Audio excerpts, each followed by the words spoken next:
안녕하세요. 법무법인 리엠파트너스 이승재 변호사입니다. 네, 안녕하세요. 유수정 변호사입니다. 마약 투약이나 판매 같은 마약 사건은 아주 밀행적으로 이루어집니다. 또 법률적 의미에서 피해자도 없는 사건이어서 수사기관도 마약 사건은 범죄를 적발해내기가 쉽지가 않은데요. 이것 때문에 공범을 검거하는 경우에는 수사 협조를 독려하는 경우가 많고 또 수사기관이 직접 함정 수사에 나서는 경우도 많습니다. 예, 그런데 별로 마약을 할 생각 자체가 없었는데 수사기관의 무리한 함정 수사에 당한 경우에 위법한 함정 수사임을 주장해서 무죄를 받을 수 있을까요? 이번 영상에서는 이런 위법한 함정 수사란 어떤 것인지, 그리고 위법 수사임을 주장해서 과연 무죄를 받을 수 있는 것인지에 대해서 한번 자세히 알아보겠습니다. 함정수사에는 두 가지 종류가 있습니다. 법률 용어로는 기회제공형 함정수사, 범위유발형 함정수사라고 하는데요.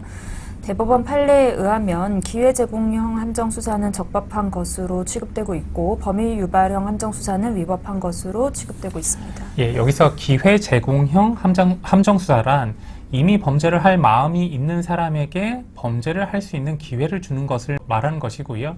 수사기관이 기회를 제공하지 않아도 어차피 범죄를 할 사람을 말하는 것입니다. 반대로 범위유발형 함정수사란 범죄 의사 자체가 없었는데 그 사람을 부추겨 범죄를 하도록 하는 수사를 말합니다. 즉 마약을 할 마음이 전혀 없었는데도 계속 옆에서 부추겨서 범죄를 하도록 하는 것은 위법한 함정수사라는 것이죠. 위법한 함정수사에 빠진 사람은 그래서 처벌을 받지 않을 수도 있습니다. 범위유발형 함정수사는 위법수사로서 무죄를 주장해 볼 수 있다면 재판에서 범죄 의사가 없었다는 점을 집중적으로 소명을 하고 수사기관이 얼마나 집요하게 함정수사를 하였는지를 밝혀서 무죄를 받을 수도 있는 것 아닌가 이렇게 생각해 볼 수도 있습니다. 예, 그런데 실무에서는 함정수사의 위법성을 주장해서 무죄 판단을 받기란 사실상 거의 불가능하기도 합니다. 왜냐하면 법원에서는 기회제공형 함정수사의 범위를 대단히 넓게 해석하고 있기 때문인데요. 해석에 따라서 범위유발형으로 볼 수 있는 사건도 법원에서는 기회제공형에 해당한다. 즉 수사 방식이 위법하지 않다고 판단해서 무죄를 여간해선 주지 않습니다.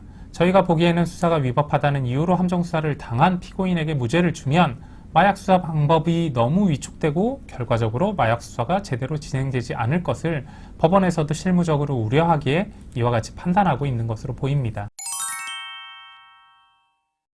억울한 함정수사가 위법하다는 주장을 할 수 없다면 다른 방법으로 감형을 받을 수 있는 방법을 찾아야 할 것입니다. 예, 무죄까지는 받을 수 없더라도 함정수사에 걸려든 경위 등을 상세하게 설명한다면 양형에서는 반드시 참작 사유를 받을 수 있습니다.